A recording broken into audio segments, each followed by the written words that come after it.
नमस्कार मंडळी, welcome back to my channel. मी शिवानी तुम्हा सर्वांचं माझ्या यूट्यूब चॅनलवर अगदी मनापासून स्वागत करते. नवीन वर्ष सुरू झालं आणि काहीतरी वेगळा आणि भन्नाट नाश्ता हवा म्हणून आज आपण 1 वाटी रवा आणि 2 बटाट्यापासून ना छान अशी रेसिपी बनवतोय.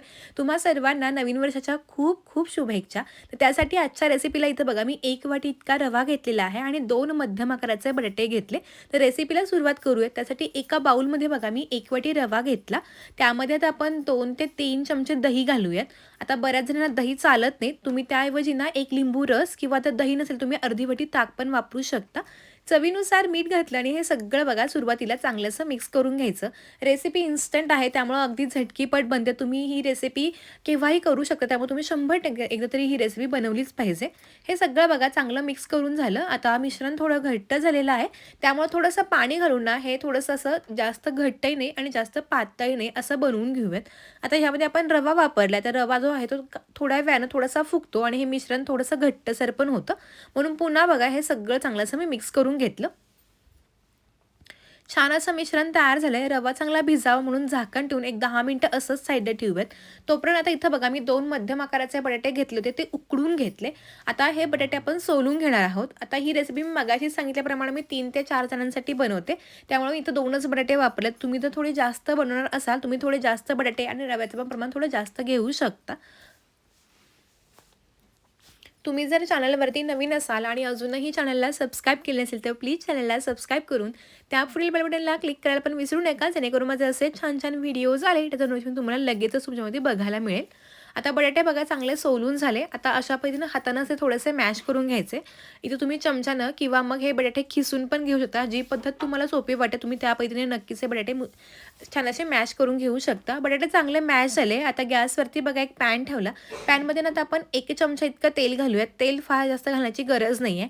तेल गरम झालं की 1 चमचा इतके जिरे घातले. 2 ते 3 हिरव्या मिरच्या बारीक चिरून घातल्या. बारीक चिरून घेतलेला कांदा घातला. आता ना 2 ते 3 मिनिटं मोठ्या गॅसवरती हे सगळं बघा चांगलं परतायचं. हे सगळं चांगलं परतलं गेलं की पाव चमचा मी हळद घातली आणि पुन्हा सगळं बघा चांगलं मी मिक्स करून घेतलं. तुम्ही ते मिरचीच्या ऐवजी लाल तिखट वगैरे पण वापरू शकता. हे सगळं मिक्स झालं की आता मॅश करून घेतलेला संपूर्ण बटाटा टाकायचा आणि हे पुन्हा सगळं बघा चांगलं असं मिक्स करून घेतोय. ज्या पद्धतीने आपण बटाट्याची पिवळी भाजी करतो ना, तर मी अगदी त्याच पद्धतीने ही बटाट्याची भाजी करून घेतलेली आहे. तुम्ही याच्यामध्ये थोडासा गरम मसाला किंवा आमचूर पावडर देखील घालू शकता, तर तुम्हाला आणखीन जास्त चटपटीत ही रेसिपी बनवायची असेल तर. पण मी अगदी सोप्या आणि एकदम छान सोप्या पद्धतीने सांगितले, त्यामुळे मी एकदम इझी पद्धतीने ही रेसिपी बनवली. आता चवीनुसार मीठ घातलं आणि पुन्हा सगळं बघा चांगलं मिक्स करून घ्यायचं. बटाट्याचे फार मोठे तुकडे नसावेत आणि फार अगदी मॅश पण नसावा, जेणेकरून तो खाताना खूप छान मस्त लागतो. हे सगळं बघा मी चांगलं मिक्स करून घेतलं. छान अशी आपली मस्त बटाट्याची भाजी तयार झाली. गॅस बंद करून घेऊयात आणि वरून भरपूर सारी बारीक चिरून घेतलेली कोथिंबीर टाकायची आणि आता ही भाजी ना थोडीशी थंड होऊ द्यायची, म्हणजे आपल्याला लगेचच पुढची कृती करता येते.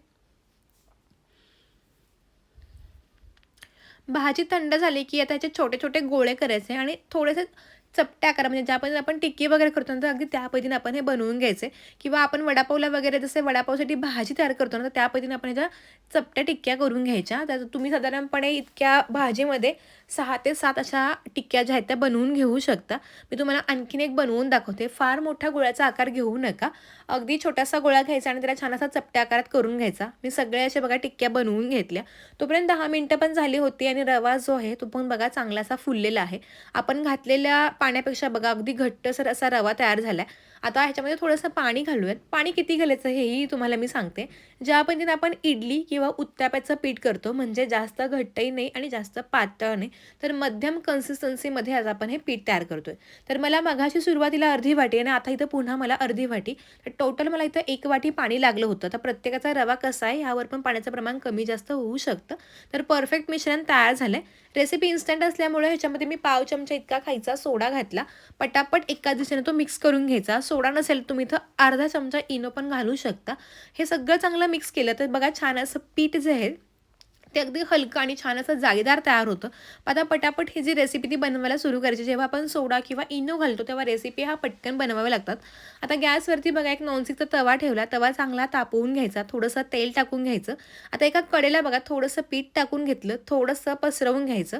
आता आपण ज्या बटाट्याच्या टिक्क्या तयार करून घेतल्या होत्या तर त्या अशा बरोबर मध्यभागी ठेवायच्या आणि पुन्हा वरून थोडंसं रव्याचं मिश्रण टाकायचं. म्हणजे भाजी पूर्णपैकी छान अशी कोट झाली पाहिजे. थोडासा आकार गोलाकार किंवा थोडासा जरी वेडावाकडा झाला तरी पण चालेल, मात्र याची चव खूप छान लागते. आता इथे मी मोठा तवा ठेवला, तुम्ही एकावेळी 2-3 पण बनवू शकता किंवा जर तुम्ही मध्यभागी एखादा तरी बनवलं तरी पण चालेल. पण मी अगदी पटापट ही रेसिपी व्हावी म्हणून एकावेळी ह्या 2 रेसिपीज आहेत त्या बनवून घेते. आपण बऱ्याचदा ना आलू सँडविच वगैरे करतो, पण सँडविचमध्ये ना ब्रेड लागतो. बाहेरचा ब्रेड किंवा त्यामध्ये असणारे ईस्टचं प्रमाण आपल्याला अजिबात नको वाटतं आणि मुलांना पण काहीतरी हेल्दी द्यायचं असेल, तर तुम्ही नक्कीच झटकीपट घरातल्या घरात कोणत्याही पद्धतीने ब्रेडचा वापर न करता हे छानपैकी आलू सँडविच देऊ शकता. मुलांना कळणार पण नाही की ह्यामध्ये ब्रेड वापरलाय. तर 2 मिनिटानंतर बघा वरून थोडंसं तेल सोडलं आणि बाजू पलटी करून घेतली. मस्त लागतं. अजिबात वाटतही नाही की आपण हे रव्यापासून बनवलं. इतकी छान रेसिपी आहे. आता बऱ्याच वेळी आपण नवीन वर्षामध्ये मुलांच्या किटी पार्ट्या असतात किंवा मुलांना संध्याकाळच्या वेळी काहीतरी खायला पाहिजे असतं. त्यावेळी छानपैकी झटकीपट अगदी 10 ते 15 मिनिटात बनणारी ही रेसिपी तुम्ही नक्की मुलांना देऊ शकता. तुम्हाला माझे आजचं हे आलू सँडविच कसं वाटलं किंवा तुम्ही याला रवा आलू सँडविच असंही नाव देऊ शकता. तुम्हाला ह्या रेसिपीसाठी काय नाव द्यायला आवडेल हेही मला कमेंट करून सांगा, जेणेकरून मला कळेल की काय काय नावं आपण ह्या रेसिपीला देऊ शकतो. तर सगळे बघा छानपैकी सँडविचेस बनवून तयार झाले. आता मी तुम्हाला एका वेगळ्या पद्धतीने म्हणजे फक्त एकच सँडविच देखील करून दाखवते. तुम्हाला कसं सँडविच किंवा कोणत्या पद्धतीने सँडविच करायला आवडेल त्या पद्धतीने तुम्ही नक्कीच करू शकता. मध्यभागी बघा पुन्हा तेल घातलं, थोडंसं पीठ टाकून घेतलं. आता बरोबर मध्यभागी हे आलूचा मसाला ठेवून घेतला आणि वरून बघा पुन्हा छान असं कोट करून घ्यायचं. तुमच्याकडे जर छोट्या आकाराचा किंवा गोलाकार आकाराचा पॅन असेल, तुम्ही त्यामध्ये पण हे बनवू शकता किंवा शक्य असेल तुमच्याकडे चौकोनी आकाराचा जर पॅन, जे नवीन पॅन आले त्याच्यामध्ये पण तुम्ही बनवू शकता, जेणेकरून तो ब्रेड आहे असं देखील वाटू शकतं. तर मस्तपैकी हे सँडविचेस तयार होतात, तर कुणाला कळतही नाही. सगळे मागून खातील असे मस्तपैकी हे सँडविचेस तयार आहेत. तुम्ही कोणत्याही चटणी किंवा टोमॅटो केचप अगदी कशासोबतही सर्व करू शकता. सकाळच्या नाश्त्यामध्ये, संध्याकाळच्या वेळी छोट्याशा भुकेला किंवा किटी पार्टी अशा मस्तपैकी वेगवेगळ्या ऑप्शनसाठी ही रेसिपी बनवू शकता. तर तुम्हाला माझी आजची रेसिपी कशी वाटली हे कमेंटद्वारे कळवायला विसरू नका. आजचा व्हिडिओ आवडला असेल तर मला नक्की कमेंट करून सांगा. पुन्हा अशा छान आणि सोप्या व्हिडिओसोबत भेटणार आहोत. तोपर्यंत मस्त राहा, खात राहा आणि सगळ्यात महत्त्वाचं स्वतःची काळजी घेत राहा.